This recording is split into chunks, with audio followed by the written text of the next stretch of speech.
Assalamu alaikum wa rahmatullahi ta'ala wa barakatuhu. Barkamu da yau, barkamu da sake saduwa da ku a daidai wannan lokaci.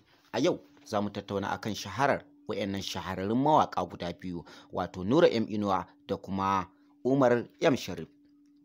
Wayannan fitattun mawaƙa tabbas sun samu ɗaukaka kuma sun samu dukkanin abubuwan da suke so a faɗin duniya baki ɗaya, domin basirarsu da kuma fasaharsu ta shahara a faɗin duniya. Hakan ne yasa duk inda Umar M Sharif ya yi waƙa ko kuma duk inda ya je ya fito a sabon fim, za ku ga cewa akan yi rububbinsa kuma akan yi haba-haba domin a ga cewa an samu wannan fim ko kuma waƙa. Haka zalika shi kansa Nura M Inuwa duk inda yi waƙa akan bi ta kuma akan yi rububbinta kuma akan samo ta duk duniyar da ta shiga ba don komai ba sai don farin jinin wannan bawan Allah. Za mu tattauna akan shahararsu da kuma ɗaukakarsu da kuma fasaharsu da baiwarsu da nasibinsu, duk ta yaya aka yi suka samu wannan basira da hazaƙa. Haka ne yasa muka yi tattaki muka je zuwa gare su domin kowanne mu ji ta bakinsa kuma kowanne ya faɗa mana albarkacin bakinsa domin mu san wanne irin matsayi yake da shi kuma mu san wanne irin zama za mu da shi. Haka zalika mu san wasu wayanne wahalhalu ya samu a faɗin duniya kuma wanne irin daɗi ya samu a faɗin duniya. Sannan wace irin wahala ya sha a ɓangaren waƙoƙi, sannan kuma wani irin daɗi ya ji a ɓangaren waƙoƙi. Sannan ɗaukakarsa ina ta kai shi kuma ɗaukakarsa ina za ta kai shi. Menene burinsa na yau kuma menene burinsa na gobe.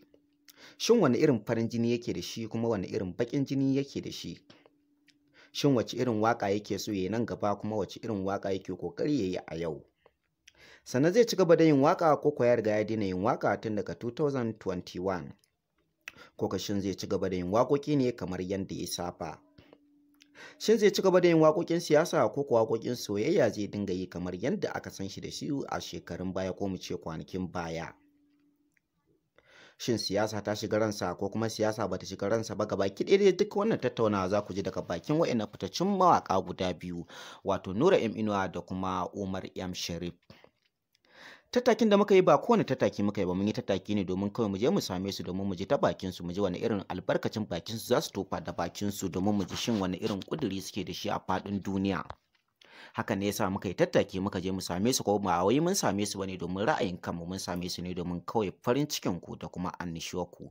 Domin a koda yaushe mu ba mu da burin da ya wuce cewa muga cewa masoyin mu a koda yaushe suna cikin kwanciyar hankali, suna cikin walwala da nutsuwa da annishuwa. Hakan ne yasa a koda yaushe muke ta kokarin mu ga mun samu muku abin da zai burge ku, kuma mu samu muku abin da zai faranta muku rai, kuma mu samu muku abin da za ku je kuna ƙara ƙaunar mu a koda yaushe. Hakan ne yasa a koda yaushe kuma a kowane lokaci za ku ga cewa koda yaushe burinmu da kuma wahalhalunmu a kanku ne ba wai akan wasu ba. Sai dai tabbas mutane da yawa suka kira mu a waya domin cewa su ji kawai muryarmu, wasu sukan yi mana magana a WhatsApp domin kawai su tattauna da mu su ji ya yanayin wannan babban masana'anta ta shirya fina-finai a wannan hali take ciki, wani irin ci gaba take samu kuma wani irin faduwa take samu. Tabbas masu kiran mu kuma masu yawan turo mana sako na text message kuma masu yi mana magana a WhatsApp da shafukan na sada zumunta kamar WhatsApp, Facebook da kuma Instagram, duk da dai a yanzu Twitter ta dan samu matsala. Amma dai ku sani cewa tabbas muna ganin dukkanin wasu sakonninku na yau da kullum. To bari dai mu je magana mu kai tsaye ga abin da muka yi ne, kuma mu yi gara mai sauri mu gaggaya muku abubuwan da wayannan fitaccen mawaƙa suka gaggaya mana, domin ba don komai ba sai don kawai farin cikin ku kamar yadda na faɗa baya. Farko mun fara tattaunawa da wannan fitaccen mawaƙi kuma jarumi, wato Umar M Sharif. Umar M Sharif da muka nemi mu san ainihin takaitaccen tarihin rayuwarsa. Ya ce tabbas shi ɗan cikin garin Kaduna ne kuma an haife a cikin garin Kaduna. Ya yi primary school ɗinsa a cikin garin Kaduna, ya yi secondary school a cikin garin Kaduna. Haka zalika ya yi karatunsa na cigaba da secondary school a cikin garin Kaduna. Tabbas Umar M Sharif ya samu ɗaukaka musamman ma lokacin da yake ƙaramin yaro, wanda da muka tattauna da shi yake cewa tabbas ya fara sha'awar waƙa ne akan wasu abubuwa da suka shiga rayuwarsa, kuma ya fara yin waƙa ne akan budurwarsa lokacin bai taɓa tunanin zai yi waƙa ba.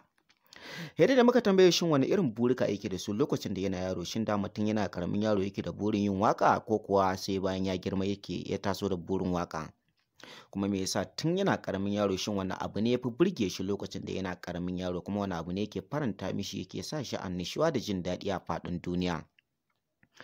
da bakinsa Umar M Sharif yake cewa tabbas ba komai ne yake daɗaɗa min rai ba ko ba komai ne yake haskaka min zuciyata ba ko ba komai ne nake yin sa na ji daɗi da walwala a cikin zuciyata ba sai abu ɗaya. Wannan abu ba komai bane illa ball ɗin ƙafa. Ina matuƙar jin daɗin ball ɗin ƙafa a lokacin da nake ƙaramin yaro, tabbas bani da wani abu da yake daɗaɗa min rai kamar ball. Domin a lokacin har iyaye na har faɗa suke